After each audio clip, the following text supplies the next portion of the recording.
Hi everyone, welcome to the Whiteleyverse with me, Connor Whiteley, for another daily short story. Now, before I start today's story, please remember to like, comment and subscribe to the channel so you don't miss any new content, and the engagement really helps the Whiteleyverse with the YouTube algorithm.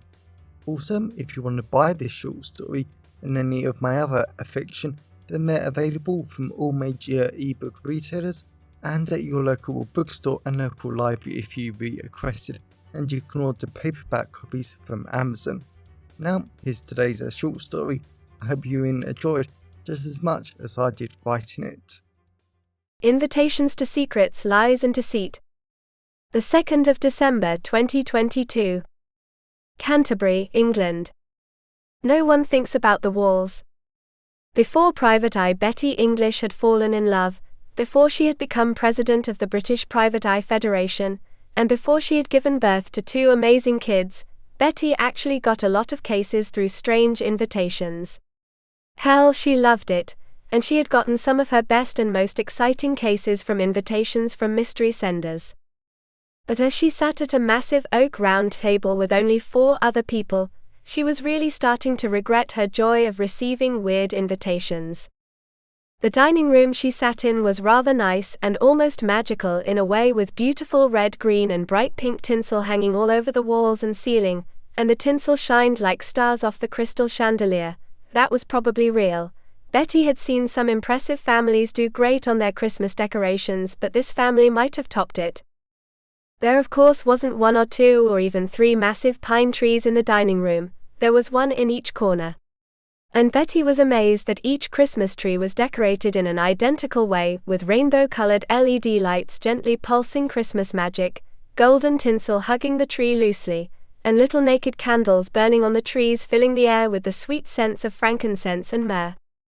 Betty wasn't exactly sure why the hell these 4 people wanted to burn naked candles on their trees. Surely they knew that was a fiery death sentence, but Betty didn't really want to argue. Not when she had received a very panicked letter 2 hours ago wanting her to attend, because someone was going to die tonight. Betty had originally planned to spend the night with her amazing, sexy boyfriend Graham, as they went through all the great, and utterly rubbish, Christmas decorations that her 70-year-old mum had given her, and then Betty was going to read her 2 little angels a Christmas bedtime story before she put them to bed, but them sleeping when she wanted them to was a joke at this moment. 4-month-old babies didn't like sleeping. But the invitation had changed those plans in a flash. "Welcome everyone," the very tall woman, probably 32, at the head of the table said with a massive smile. Betty rather liked the woman's blue jeans, white shirt and shoeless feet, because it made her look normal and calm, and like she was there to make sure everyone had a good time. It was just a shame that the other people at the table didn't look like that. The other 3 people at the table were tall, middle-aged men, and wow, did they look the part, and not the good or normal part. The 3 men were dressed in what Betty could only describe as granddad clothes, with their tan slacks, monocle and knitted red jumpers that looked so old they were about to fall apart. Betty was looking forward to seeing what these people were meeting about, and most importantly, who was going to die. Something Betty was hoping beyond hope that she could stop. "We all know why we are here tonight," the tall woman said. 3 years ago, my father, Lord Admiral Collins of the British Royal Navy, disappeared. "Happy Collins Day," the 3 men returned. Betty was shocked that she was actually attending Collins Day. She had read about it in the paper recently, because his daughter, Beatrice, and presumably the tall woman was her, had been launching new campaigns in search of information about her father's disappearance. Betty had even had a crack at the case whilst she was on maternity leave, during those extremely precious moments when her beautiful angels were finally sleeping. The case was as strange as it got. Mr. Collins had been on leave from the Navy for a month, because Beatrice was getting married to the love of her life, and Collins wanted to be there for the wedding and Christmas and New Year. So he left the naval base at Portsmouth, England, and drove to Canterbury 2 hours away. He kissed his wife hello, and quickly popped to the shops to get some wine to celebrate his return. That was his wife's idea, and then he was never seen again. There were no witnesses, no security footage that saw him on the 2nd of December 2019, and his wife never heard from him again. Beatrice, Betty said leaning forward, why did your mother not get the wine? Everyone just looked at Betty, like she was a crazy woman. Who are you? The oldest of the three men asked, and Betty noticed a minor scar under his chin like he had been punched there. This is Bettie English, the best private eye in the UK, and somehow she received an invitation tonight, Beatrice said. Betty forced herself not to seem surprised at that comment. She was sure that if anyone had requested her presence tonight, it would be Beatrice, but she certainly didn't invite Betty with that tone. My question, Betty said again, not really caring for the group's concern towards her. My mother was a woman in her late 50s, who had just broken her leg after she fell down the stairs. She could barely let my father into the house, let alone getting some wine, Beatrice said. Betty slowly nodded. That made sense. Nibbles, Mrs. Collins, a man said behind Betty. Betty turned around and smiled when a very young man, maybe 19, walked in wearing a black waiter's uniform carrying a large silver tray of wine, freshly roasted nuts and smoked salmon. Betty loved all of those things, but one part of herself she had never gotten back after her pregnancy was the ability to eat animal products. Betty forced herself not to react to the amazing smell of the salmon, despite her stomach churning. Clearly these people didn't know about the possible death threat, as the waiter placed the wine and nuts and salmon on the table, and then brought out 5 silver plates and cutlery for them to enjoy the salmon on. Betty was starting to wonder if the person who actually invited her was really at the table. Are you not drinking, Miss English? The waiter said with concern edging his voice. No thank you, Betty said. I'm driving, and I have 2 kids at home so I don't anymore. Oh please Betty, Beatrice said. This wine is from the hills of southern France, an area that my father loved. This is how we honor him on Collins Day. Betty politely nodded, and pretended to take a sip or two, but she did not. The waiter just smiled at her, and Betty was almost a little concerned that everyone wanted her to drink. What if there was poison or something in the wine? What have you discovered about my father? Beatrice asked the 3 men. The youngest of the middle-aged man, who Betty was only realizing now had a black eye, smiled at Beatrice. We found one person who remembers selling your father a bottle of wine on the night in question, he said. Betty leant forward. How? I didn't think the police or military police found anyone. The man with the scar under his chin sighed. It's a great shame of our society that time loosen up tongues a lot better than a murder. Don't say that, Beatrice said. My father is not dead. My apologies, Mrs. Collins. That was a strange comment, and now Betty was seriously starting to wonder how the hell these people all knew each other. Betty had believed they were friends or something, but surely friends use first names and not formal surnames. Beatrice started coughing a little, and holding her stomach. Are you okay? Betty asked, standing up. Beatrice took a sip of the wine, and smiled as she started picking at her salmon a little. Betty really wasn't liking this situation at all. She felt like a fish out of water, but the mother angle was still annoying Betty. Beatrice, Betty said, is this the same house that your mother lived in all those years ago? Beatrice coughed a little more, and nodded, before picking up a massive chunk of flaky salmon and eating it. Betty paced around the wooden table, a little. I assume your mother would have been in here with similar decorations when your father rang the doorbell. Of course, Beatrice said, grinning. These are even the exact same decorations that were up on the night of the disappearance. Betty almost felt sorry for Beatrice because she was clearly so obsessed with finding what happened to her father, that Betty was concerned she didn't have much of a life outside this hunt for the truth. If Beatrice's mother had told the truth to the police, then there was another problem. If she really had broken her leg and was on crutches, then Betty had to admit the mother was strong to walk herself all the way to the front door. I hadn't focused on it before, Betty said, but your dining room is at the back of the house and you cannot walk straight through the hallway to get from the front door to the dining room. Beatrice slammed her fork down on the table. You have to go through a number of other rooms with lots of twists and turns, and this house probably has tons of hollow walls. If your mother really did that, then why wasn't she more tired? And where was the waiter? The three men looked at Beatrice and nodded.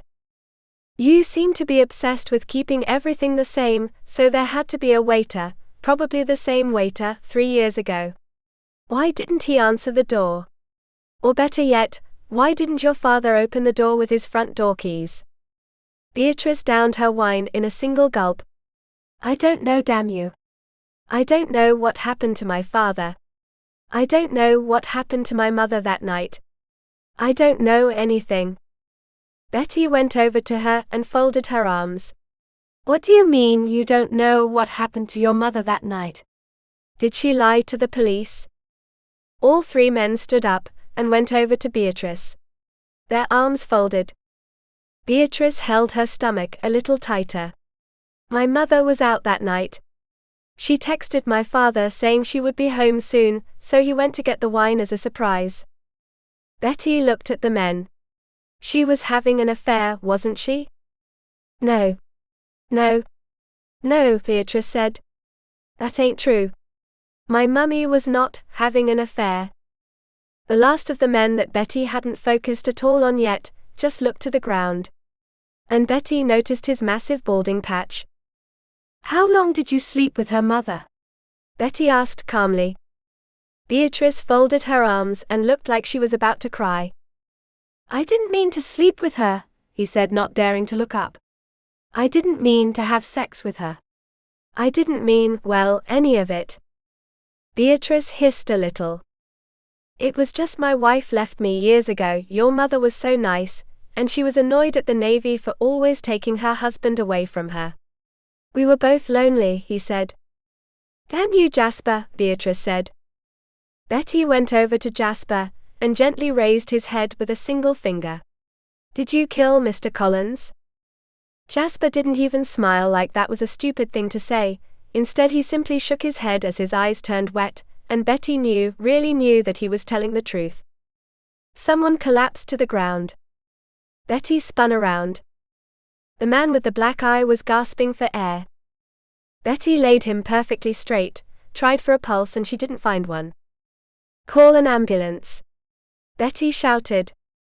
Betty immediately started CPR as hard and fast as she could. Moments later, the man gasped as air rushed into his lungs, but he didn't open his eyes or move. But he was breathing, and for now that would have to do. Betty picked him up and placed him gently back into his chair, allowing him to lay unconscious, with his head tilted to one side so in case he vomited he wouldn't choke on it. I called an ambulance. They'll be here in the next hour, Beatrice said. Betty laughed because that really was a testament to how bad the ambulance service was getting in the UK. What's going on? Jasper asked. Betty looked at the half-eaten plates of salmon plus her own intact plate, and Betty shook her head. The food had to be poisoned, but it also made no sense. Why poison that particular man? Why not poison Jasper or Beatrice or even herself? Hell, maybe they had poisoned Betty. The waiter, Betty said. He smiled at me before he left, and at the time I thought he was smiling at me because he knew I wasn't drinking. What if he was smiling because I was about to die? Beatrice shrugged. Look at Tom's wine. Betty presumed Tom was the black eye man, and Beatrice was right. Tom hadn't touched his wine, so the poison hadn't come from there. Betty waved her hands in the air. So, I received an invitation 2 hours ago saying someone was going to die, and they needed my help to stop it. Great job you did, Beatrice said. Did any of you send the invitation? Betty asked. The three people just looked at each other like none of them would dare do such a thing.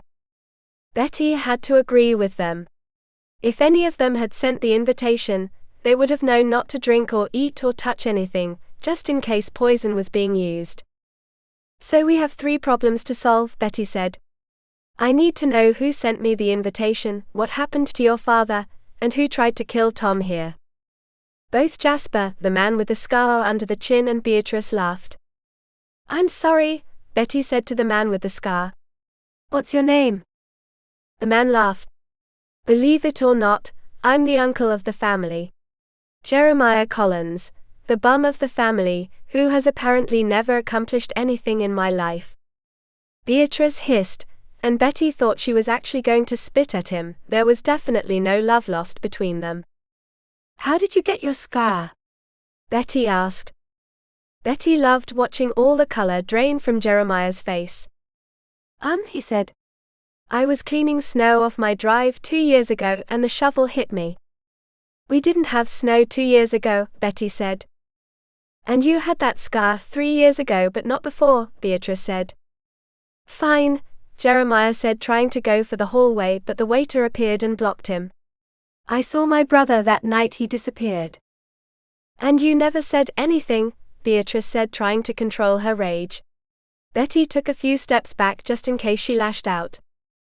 I was scared. I met my brother at the house that night, and paid the waiter £1,000 the next day to say I wasn't. And you still work here? Betty asked to the waiter. The waiter smiled. I love the family, and I actually love the work. Betty was surprised, but the waiter seemed nice enough. I met my brother here after he found out about the affair because his wife had sent nudes to him instead of Jasper. Jasper looked as if he was about to die, and really wanted the ground to swallow him up. Betty loved hearing about people's secrets. I never wanted anything to happen, but it simply turned into a massive argument. I said just divorce the woman, but he didn't believe in divorce. So you kept pressing Daddy and he swung at you, Beatrice said as she rubbed her left arm. When did the argument happen? Before or after he went out to get the wine? Betty asked. After, and we never drank the wine. He was saving it for the wife. Betty was glad these people were revealing their secrets to her, because at least the night of the 2nd of December 2019 was starting to make sense. Mr. Collins traveled home after deployment to find his home empty, and his wife said she was on her way back, so he goes out to get a bottle of wine. Then Collins received a series of nude photos of his wife that wasn't meant for him, and he suddenly realizes she was having an affair. Yet Betty couldn't understand another question now: what had happened to the wine? I need to speak to your mother, Betty said to Beatrice with a lot more force than she intended to. Beatrice looked at the ground. You can't. She's fragile. She isn't right in the head. And she isn't a fan of Collins Day. My boyfriend is a cop. One call from me, and he will come running and he will investigate all of this, including the assault from Jeremiah, the affair, and everything else, Betty said. Beatrice stood up perfectly straight, so Betty knew there was more secrets to uncover, but she believed that everyone was allowed to have at least secrets to themselves. Hell, she certainly did. I took her to a home yesterday, Beatrice said. She has advanced dementia for the past 1.5 years. She kept thinking that the waiter was my father, and nothing has been going well for her. Well, that was another dead end for the case. Betty just looked at poor unconscious Tom, and really hoped that when the ambulance and paramedics got here, she could have them run a little test for her. She needed to know exactly what poison had tried to kill Tom. Yet Betty was still no closer to knowing who had wanted her here tonight, who had tried to kill Tom, and most importantly what had happened to Mr. Collins. Betty's boyfriend Graham had to be the sexiest man alive, and she seriously loved senior scientist Zoe Quill, because she had agreed to go late into the lab tonight to run a few tests for Betty. Betty was definitely going to have to buy Zoe and her husband and her children a very special present for Christmas. A few hours later, Betty was sitting at the wooden table again with Beatrice, Jasper, and Jeremiah, with the air still smelling of fresh salmon, freshly roasted pecans, and strong bitter coffee that the waiter had just brought out, when her phone buzzed with the test results. There was no way in hell that Betty could even pronounce or read the name of the toxin used against Tom, but thankfully, and because Zoe was so amazing, she had included a layman's version of the toxin. A very rare nerve agent was placed into the salmon tonight, Betty said. And this particular nerve agent has to be programmed with the DNA of the victim, before it activates. So we're safe? Jasper and Jeremiah asked at the same time. Betty nodded, but was still a little surprised that Jeremiah was Beatrice's uncle, yet she had been hissing, coughing, and holding her stomach all night like she had been poisoned. "What's wrong with your stomach?" Betty asked, knowing that she really needed to get answers now. Beatrice looked past Betty and weakly at the young waiter. Betty didn't know whether to be concerned or not that it was fair to say the waiter had gotten Beatrice pregnant. "That's why you stay as the waiter," Betty said. That made a lot of sense, but the nerve agent could only have come from one source that was possible for Betty to understand. The waiter went over, stood next to Beatrice, and kissed her. And it was nice to see that they were in true love, and not some fling that had ended in a pregnancy.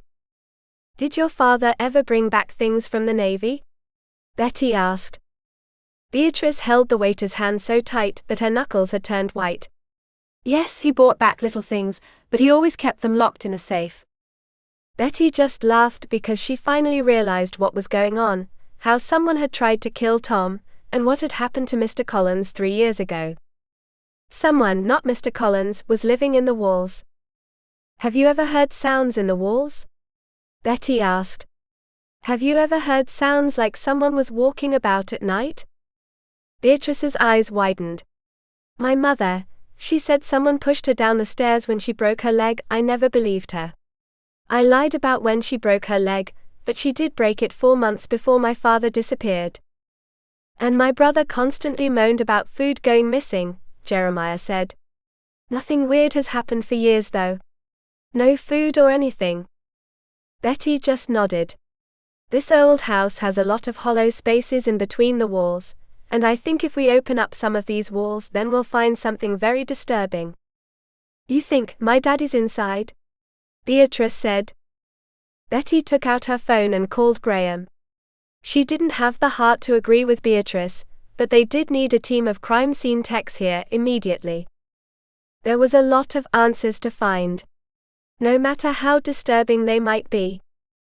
The constant low sounds of crime scene techs in their white uniforms, police sirens, and Beatrice and the 2 remaining men giving statements filled the air, as Betty stood there outside in the icy cold winter night, with her beautiful sexy Graham standing next to her. Thankfully he was wearing a massive thick coat that Betty clung to in case it would warm her up. Betty was just glad that their little angels were asleep with Betty's nephew Sean and his boyfriend Harry watching over them. At least they were warm and toasty tonight. Despite all the police cars and white crime scene vans outside, Betty was still pleased that Beatrice's house looked beautiful and Christmassy outside, as it had earlier, with plenty of gravity-defying light displays in the shapes of angels, reindeer, and snowmen. It was like you were about to walk into a winter wonderland. And not a house filled with lies, deceit, and secrets. Graham's phone buzzed, took it out and gasped before showing the photo to Betty. Betty was amazed that the crime scene techs had found an entire network of narrow spaces in between the old walls, with remains of food wrappings, matches, and water bottles littered throughout. Yet the photo was of the perfectly mummified body of Mr. Collins, who was wrapped up tightly in a tarp, and stuffed at the end of one of the passages that the person living inside the walls had made for themselves. Betty felt so disgusted because it was flat out wrong for someone to live inside the walls, instead of living in their own house. The things this person could have seen was a horrific invasion of privacy, but at least it explained a lot. It explained why Beatrice's mother had said a man pushed her down the stairs. It explained why Mr. Collins' brother didn't know what had happened to his brother after he left, and what had happened to the wine, and it finally explained what happened to Mr. Collins the night of the 2nd of December 2019. "What do you think happened that night?" Graham asked as he finished texting the crime scene techs, because apparently the scene was far too busy, fragile, and chaotic to risk Graham contaminating it. "I think the man or woman came out the walls looking for food that night. He found Mr. Collins angry and frustrated about his wife's affair, and Mr. Collins caught him or her. There was a fight and Mr. Collins died," Betty said. "Then the killer took him into the walls, to avoid anyone finding the body. But just imagine living with your own murder victim for so long," Graham asked. Betty just laughed. Babe, you realize what we do for a living. And you think a man living in the walls is the weirdest? Fair point, Graham said, kissing her on the head. But where is the man or woman now? Betty asked. And we know what happened to Mr. Collins, but what happened to Tom and who invited me? Detective, a uniformed officer standing by the police tape shouted to Graham, and then the officer gestured to a man engulfed in the shadow of the bright street lamps. Graham waved him through, and Betty instantly knew who this man was. He was the man living in the walls. Betty just stared at the very, almost dangerously thin man walk towards them. He was clean-shaved, in good health, and looked rather handsome for a man in his late 50s. The man was wearing black jogging bottoms, a very nice red t-shirt and a thick puffer jacket that suited him perfectly. Why kill him? Betty asked. Graham didn't seem to be following. I never meant to do that, Miss English, the man said. I was made homeless after my divorce and I had nothing, but I was once a bricklayer, and my father worked on this house. So you knew about the gaps in the wall, Betty said. Of course, and my father was a cowboy builder. He didn't put in any insulation or anything, so it was hardly a health hazard. It's still illegal, Graham said.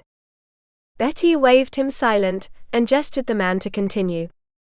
I knew the family always celebrated their silly little Collins Day tonight, so I wanted someone to finally discover the truth because he keeps talking to me. Betty hugged the man for some reason she didn't understand, but she could tell that he wasn't a bad person, he was just a man that had been forced by a situation to react. Granted, Betty never would have decided to live in the walls of a house if she was homeless, but she could understand if someone was desperate enough. I never meant to kill Mr. Collins, but he caught me and I hate living with that corpse anyway. Please arrest me. At least you guys have heating, meals and free water. You have any idea how annoying it is having to wake up in the middle of the night just to get a day's supply of water? Betty smiled and shook her head as Graham cuffed the man and arrested him for murder. Why did you try to kill Tom? You must have seen where Mr. Collins kept the illegal things we bought back from the Navy and programmed the nerve agent, Betty said. The man's smile deepened. I never wanted to kill Tom. I was aiming for Beatrice. I didn't know you needed to program the nerve agent, so that only means one thing, doesn't it, Miss English? Betty waved Graham so he took the man over to the nearest police car, and Betty was just shocked at yet another secret this family held. Mr. Collins had programmed the nerve agent to kill Tom before he died. Betty wasn't even sure she wanted to know why Mr. Collins wanted to kill him. Maybe he believed it was Tom who was having the affair with the wife, but Betty knew one thing for sure. She was really glad that the man, whoever he was, had invited her tonight, so she could uncover the secrets, lies and deceptions that had been eating this family away for so long. And now hopefully, just hopefully, Beatrice could find some peace and move on from Collins Day. And as Betty went home to kiss her two little angels goodnight, she really hoped that was true. Because she had seen firsthand the sheer cost of people not being able to move on from the past. It never ended well, and it never led to a happy Christmas.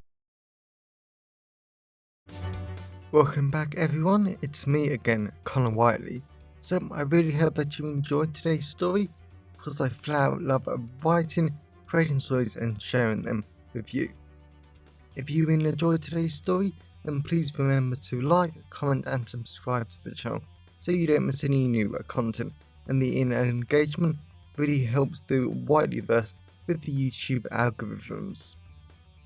And if you want to buy this short story or any of my other fiction, then they're available from all major ebook retailers, and you can get them from your local library if you requested, and you can order the paperback copies from Amazon, your local bookstore or local library if you request it. Lastly, if you want to support the channel or on a one-off basis, then you can now buy me a coffee at buymeacoffee.com/Connor Whiteley. Also, if you know anyone who would enjoy today's story, then please share it with them. I'm always really grateful when you wonderful people help spread the word about the channel. So thanks for watching the Wiley Verse, and I'll see you again soon. Have a great day, everyone.